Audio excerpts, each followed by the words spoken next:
नमस्कार, आवाज समाचार में आपका स्वागत है। मैं हूं मनोज श्रीवास्तव। खबरों की शुरुआत करते हैं इस वक्त की हेडलाइंस के साथ। इजराइल का गाजा में रिफ्यूजी कैंप पर बड़ा हमला, 50 लड़ाकों की मौत का दावा। हमास का सीनियर कमांडर भी ढेर। पहली बार इजिप्ट बॉर्डर खुला।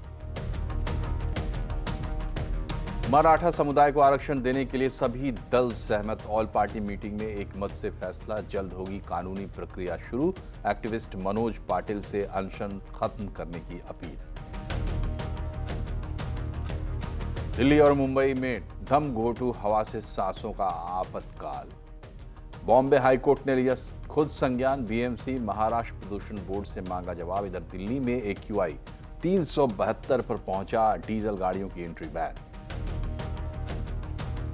मुंबई करों को रिलायंस का एक और लग्जरी तोहफा। बीकेसी में खुला देश का सबसे बड़ा लग्जरी मॉल जियो वर्ल्ड प्लाजा।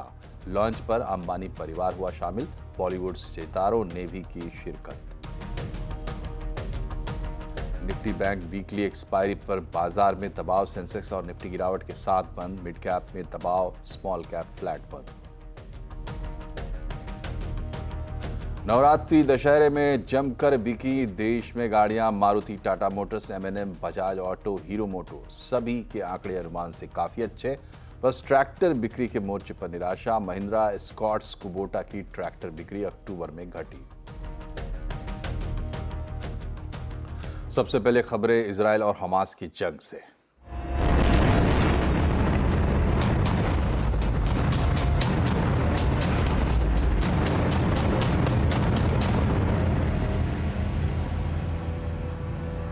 गाजा में जमीनी ऑपरेशन शुरू करने के बाद इजराइल के हमास पर हमले तेज हो गए हैं। इजरायली सेना का दावा है कि उसने अब तक हमास के 11,000 ठिकाने तबाह किए हैं। कल रात इजराइल ने उत्तरी गाजा में सबसे बड़े जबालिया रिफ्यूजी कैंप को निशाना बनाया। इजरायली सेना ने दावा किया है कि उसने इस हमले में हमास के एक सीनियर कमांडर इब्राहिम बिरियारी समेत 50 लड़ाकों को मार गिराया है। वहीं गाजा के हेल्थ मंत्रालय का कहना है कि इजरायली हमलों में कई लोगों की मौत हुई है, जबकि सैकड़ों लोग घायल हुए हैं। ईरान, इजिप्ट, जॉर्डन समेत मुस्लिम देशों ने इस हमले की निंदा की है। इजिप्ट ने कहा है कि वो घायल फिलिस्तीनियों को भी राफा बॉर्डर पार करने की इजाज़त देगा, जिससे उनको सही इलाज मिल सके। वहीं दूसरी तरफ यमन के हूती विद्रोहियों ने भी इजरायल पर मिसाइल दागी है। हालांकि इजरायल सेना ने दावा किया है कि उसने एक मिसाइल और कुछ ड्रोन्स को हवा में ही मार गिराया। हूती के प्रवक्ता ने कहा है कि ये हमले गाजा के लोगों के समर्थन में किए गए हैं और ये आगे भी जारी रहेंगे। और इजराइल हमास जंग के बीच बातचीत का दौर भी चल रहा है। अमेरिका के विदेश मंत्री एंटनी ब्लिंकन शुक्रवार को एक बार फिर से इजराइल का दौरा करेंगे। इसके बाद वो मिडिल ईस्ट के दूसरे देशों में भी जाएंगे। इससे पहले ब्लिंकन ने अमेरिकी संसद में बताया कि इजराइल गाजा पर कंट्रोल नहीं कर सकता। अमेरिका पहले ही साफ कर चुका है कि वो गाजा में अमेरिकी सेना को शांति बनाए रखने के लिए भेजने पर विचार नहीं कर रहा है। गाजा में इजराइल के तेज हमले। अब शुक्रवार को अमेरिका के विदेश मंत्री एंटनी ब्लिंकन पहुंचेंगे मिडिल ईस्ट के दौरे पर। क्या इजराइल हमास जंग और तेज होगी या फिर युद्ध में हो आएगा विराम? आज आवाज अड्डा में इसी पर होगी बड़ी चर्चा। शाम 7:57 पर। दिल्ली में सर्दियां आते ही एक बार फिर वायु प्रदूषण ने टेंशन बढ़ा दी है। केजरीवाल सरकार ने प्रदूषण से लड़ने के लिए 15 सूत्रीय एक्शन प्लान लागू किया है। राजधानी में 1 नवंबर से बाहर से आने वाली डीजल बसों की एंट्री बंद कर दी गई है। अब से दिल्ली में सिर्फ सीएनजी, इलेक्ट्रिक और BS6 बसों को एंट्री दी जाएगी। दिल्ली के पर्यावरण मंत्री ने इसकी जानकारी दी। उन्होंने कहा कि एनसीआर से आने वाली बसें दिल्ली में प्रदूषण फैला रही हैं और प्रदूषण रोकने के लिए सरकार ने कई कड़े कदम उठाए हैं। बाहर से डीजल की पोल्यूटेड बसें आती हैं, उनको CAQM के डायरेक्शंस पे आज दिल्ली में रोक दिया गया है। इसके लिए 18 टीमें गठित की गई हैं, जिसमें 4 मेंबर्स ट्रांसपोर्ट के हैं, 2 ट्रैफिक पुलिस के हैं, जो जगह जगह बॉर्डर्स पे उसको चेक कर रहे हैं। लेकिन मेरे राज्य सरकारों से निवेदन है कि आप अपने डिपो से ही CNG, इलेक्ट्रिक या BS6 की बसों को भेजें, जिससे कि यात्रियों को परेशानी ना हो।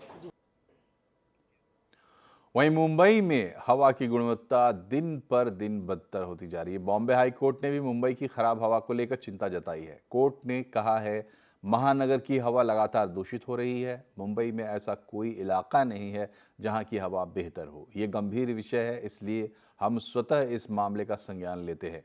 बता दें, बॉम्बे हाई कोर्ट में मुंबई के प्रदूषण को लेकर पहले 3 जनहित याचिकाएं दायर की जा चुकी हैं। याचिकाओं में दावा किया गया है कि बढ़ते प्रदूषण ने सांसों के लिए संकट खड़ा कर दिया है।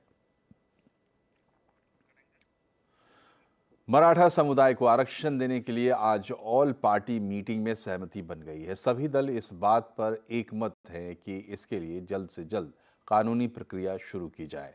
वहीं इस मीटिंग में मराठा एक्टिविस्ट मनोज पाटिल से अनशन खत्म करने की अपील की गई है। साथ ही लोगों से अपील की गई है कि वो लॉ एंड ऑर्डर हाथ में ना लें।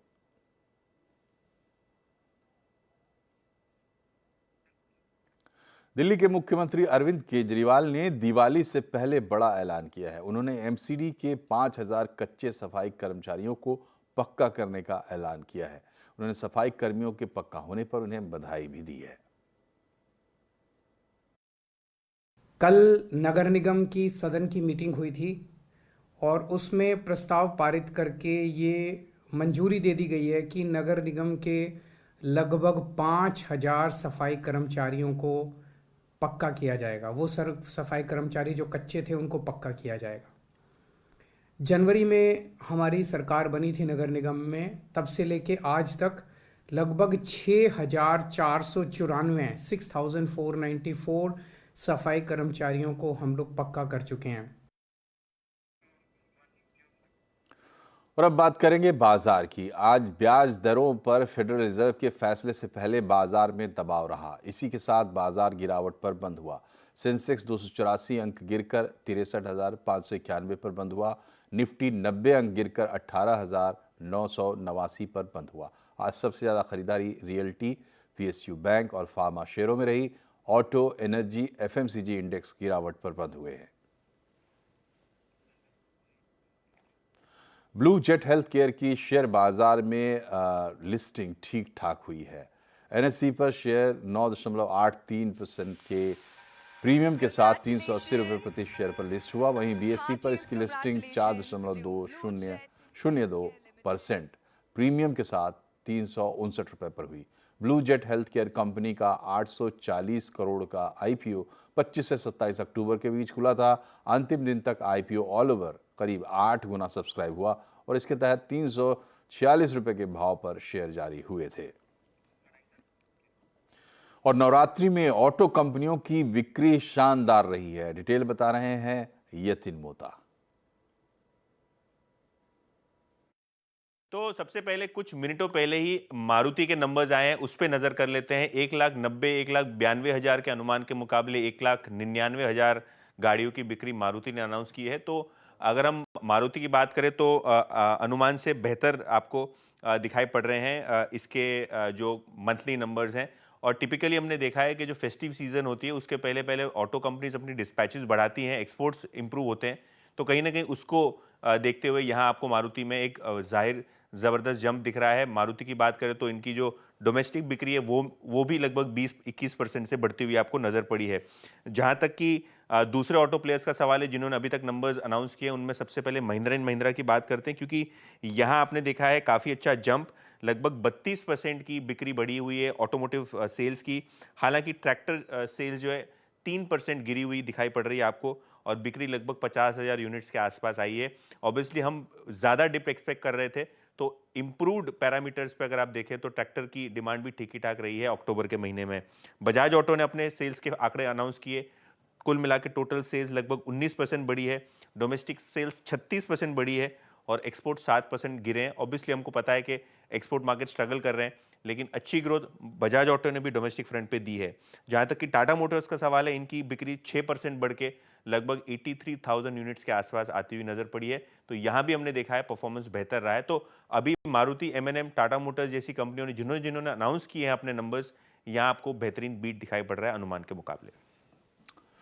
और अगले महीने 8-9 दिसंबर को उत्तराखंड में होने वाले ग्लोबल इन्वेस्टर्स समिट को लेकर आज उत्तराखंड सरकार ने गुजरात के अहमदाबाद में रोड शो किया। गुजरात के उद्योग जगत ने भी उत्तराखंड में निवेश करने के लिए कई एमओयूज साइन किए हैं। Of the tigers. 8 से 9 दिसंबर को उत्तराखंड में ग्लोबल इन्वेस्टर समिट का आयोजन किया गया है। इसी सिलसिले में उत्तराखंड के मुख्यमंत्री पुष्कर सिंह धामी ने गुजरात के अहमदाबाद में रोड शो किया। धामी को गुजरात के उद्योग जगत से अच्छा रिस्पांस मिल रहा है।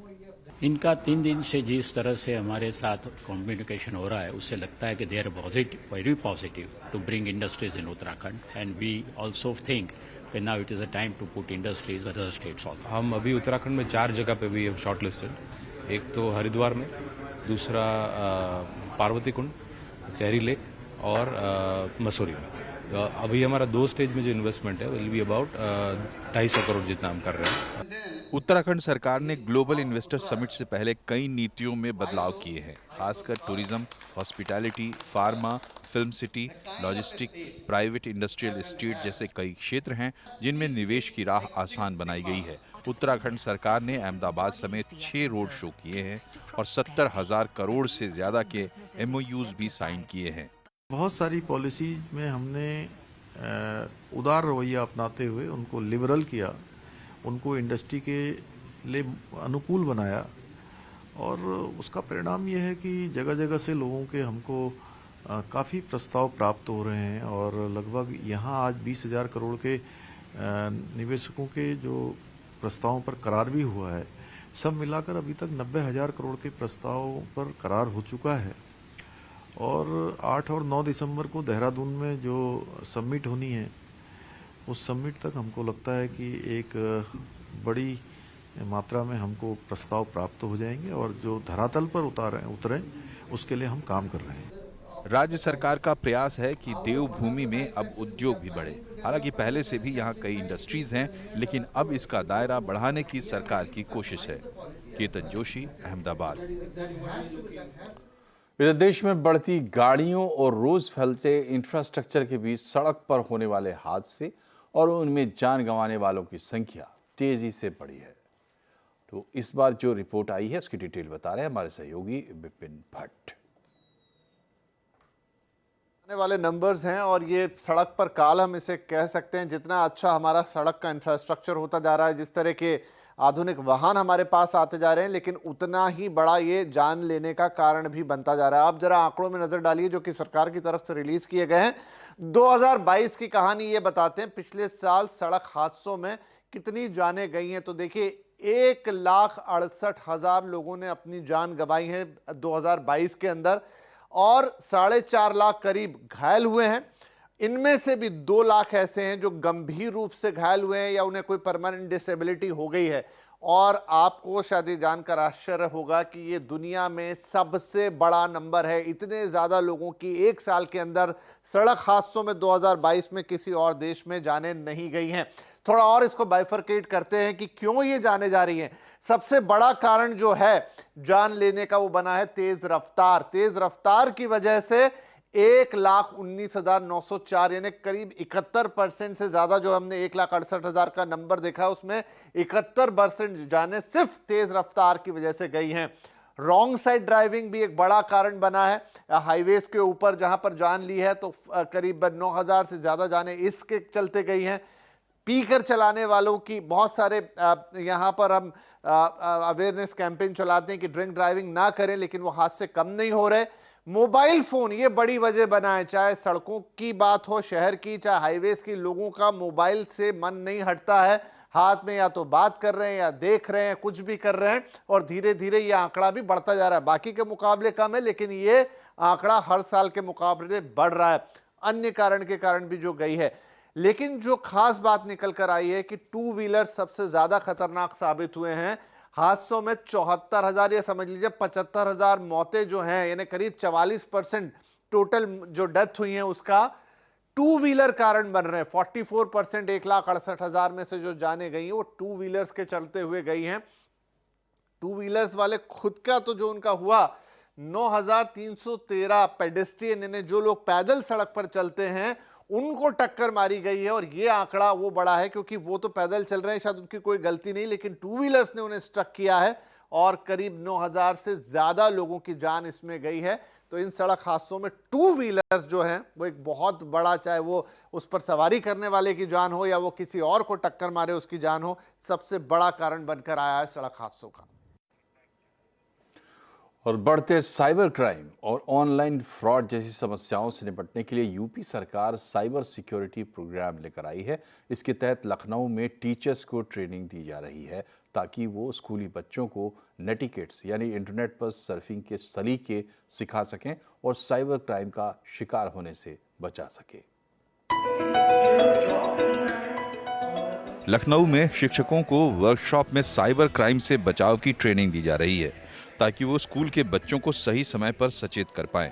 ये प्रोग्राम अभी उत्तर प्रदेश के आवासीय सर्वोदय और एकल विद्यालयों से शुरू किया गया है, लेकिन जल्द ही सरकारी से लेकर प्राइवेट स्कूलों तक को इससे जोड़ा जाएगा।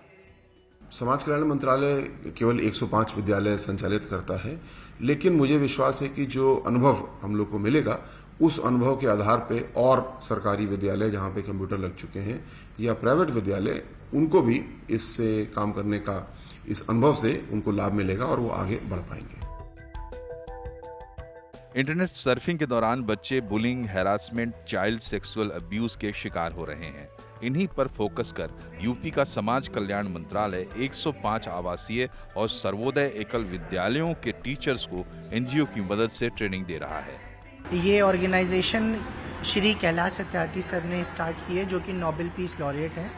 और इस ऑर्गेनाइजेशन को स्टार्ट करने के पीछे सबसे बड़ी वजह जो हमारी ये है कि हम एक ऐसा इन्वायरमेंट क्रिएट कर पाएँ आने वाले बच्चों के फ्यूचर के लिए कि जहाँ पर वो किसी भी सोशल मीडिया प्लेटफॉर्म या किसी भी इंटरनेट पर जाकर किसी भी प्लेटफॉर्म को जब वो यूज़ करें तो वो अपने आप को सिक्योर महसूस कर सकें।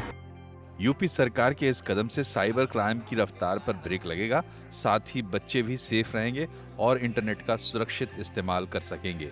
कमलेश श्रीवास्तव, लखनऊ। और यहाँ एक छोटा सा ब्रेक, लेकिन खबरें भी और भी हैं, बने रहिए हमारे साथ। से आपका स्वागत है। रिलायंस इंडस्ट्रीज का मॉल जियो वर्ल्ड प्लाजा कल शाम मुंबई में लॉन्च हो गया और आज से आम लोगों के लिए भी खुल गया। ये देश का सबसे बड़ा लग्जरी मॉल है। मॉल के लॉन्चिंग के मौके पर हुए रेड कार्पेट इवेंट में रिलायंस इंडस्ट्रीज के चेयरपर्सन मुकेश अंबानी अपने बेटे अनंत अंबानी, होने वाली बहू राधिका मर्चेंट और बेटी ईशा अंबानी के साथ नजर आए। इसके अलावा बॉलीवुड के कई सितारे भी इस इवेंट में दिखे। Jio World Plaza Bandra Kurla complex में 7.5 लाख वर्ग फुट क्षेत्र में फैला है। ये मॉल सिर्फ देखने में ही लग्जरी नहीं है, बल्कि यहाँ मिलने वाली चीज़ें भी लग्जरी होंगी।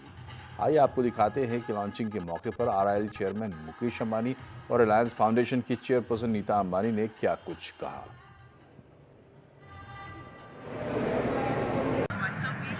So this evening is a very special evening for both Neeta and me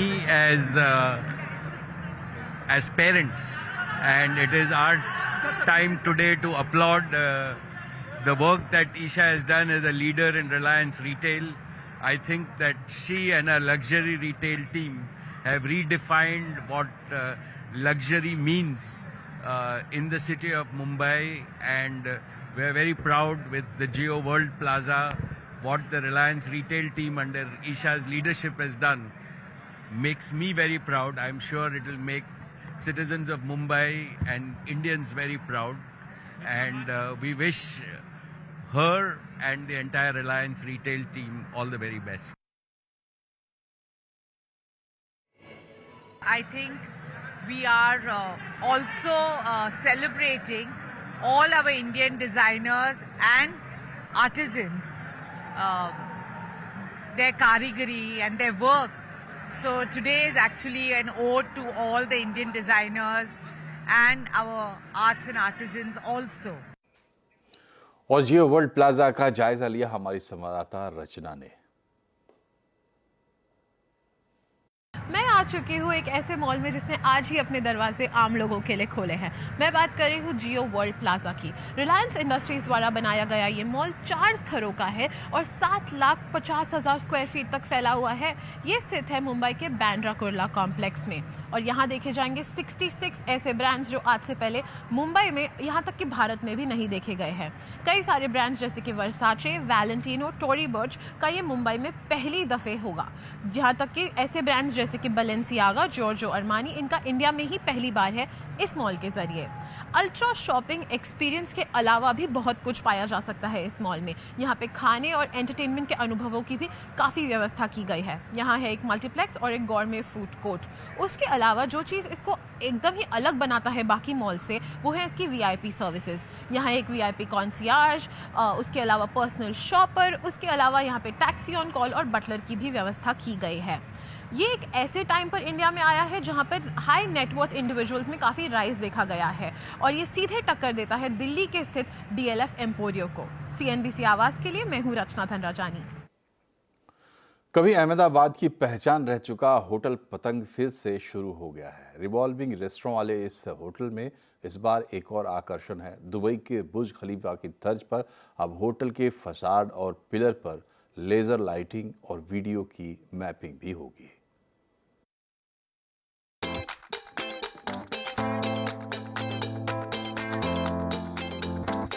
luxury hotel तो बहुत हैं, लेकिन पतंग होटल में जब तक आप लंच या डिनर खत्म करेंगे तब तक होटल 360 डिग्री घूम चुका होगा। अहमदाबाद का रिवॉल्विंग होटल पतंग 281 फीट के पिलर पर खड़ा है। अब यहाँ दुबई के बुर्ज खलीफा की तर्ज पर पिलर और फसाड लाइटिंग होती है। यही नहीं, चार्ज देकर इस पर आप अपना फोटो और वीडियो भी लगवा सकते हैं।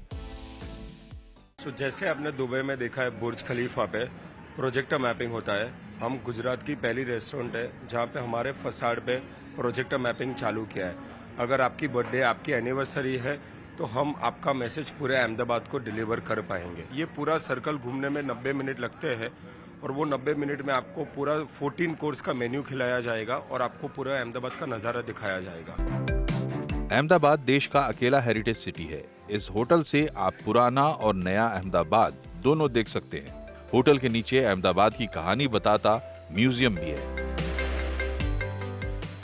Amazing. It's just amazing. Everywhere you look, it's a beautiful view. So it's so interesting that it changes every 60 seconds. You see something new. So, but the best part is the food. The food is terrific. Best experience रहा मेरा यहाँ आना। मतलब मैंने मेरी life का कि first मैंने रिवॉल्विंग रेस्टोरेंट, ऐसा यूनिक कॉन्सेप्ट जो कि रिवर फ्रंट ये एरिया और यहाँ का फूड क्वालिटी एंड फूड तो यमी, अनफॉरगेटेबल है मेरे लिए तो ये मेमोरीज जो। पतंग होटल अहमदाबाद के रिवर फ्रंट पर है, इसलिए टूरिस्ट के लिए खास आकर्षण रखता है। होटल और रेस्टोरेंट तो आपने कई सारे देखे होंगे, लेकिन जहां से शहर का 360 डिग्री नज़ारा देखने को मिले, बुर्ज खलीफा के तर्ज पर लाइटिंग और मैपिंग होता हो और साथ में लजीज खाना हो, फिर तो बात ही कुछ अलग बन जाती है। केतन जोशी, अहमदाबाद। और अब बात करते हैं क्रिकेट वर्ल्ड कप की।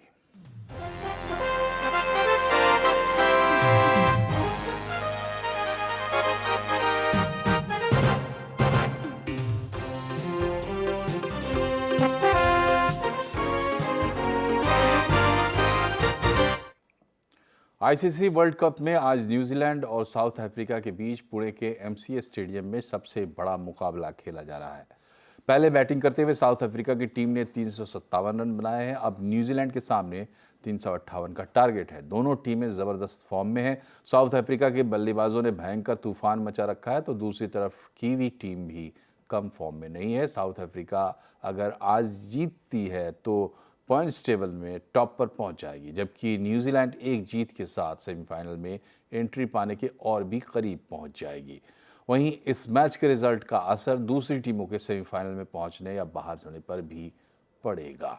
और ये आपके सामने पॉइंट टेबल इस वक्त की ताज़ा मौजूदा स्थिति।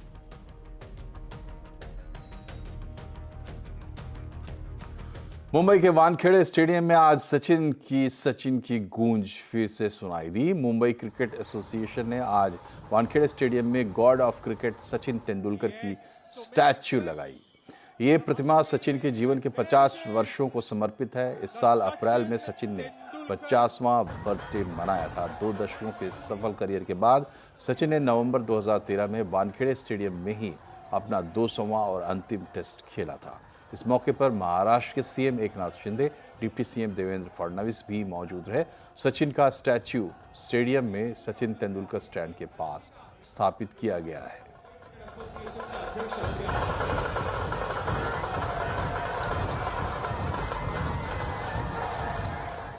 प्रधानमंत्री नरेंद्र मोदी ने आज नई दिल्ली के मेजर ध्यानचंद नेशनल स्टेडियम में पैरा एशियाई खेलों के विजेताओं से मुलाकात की।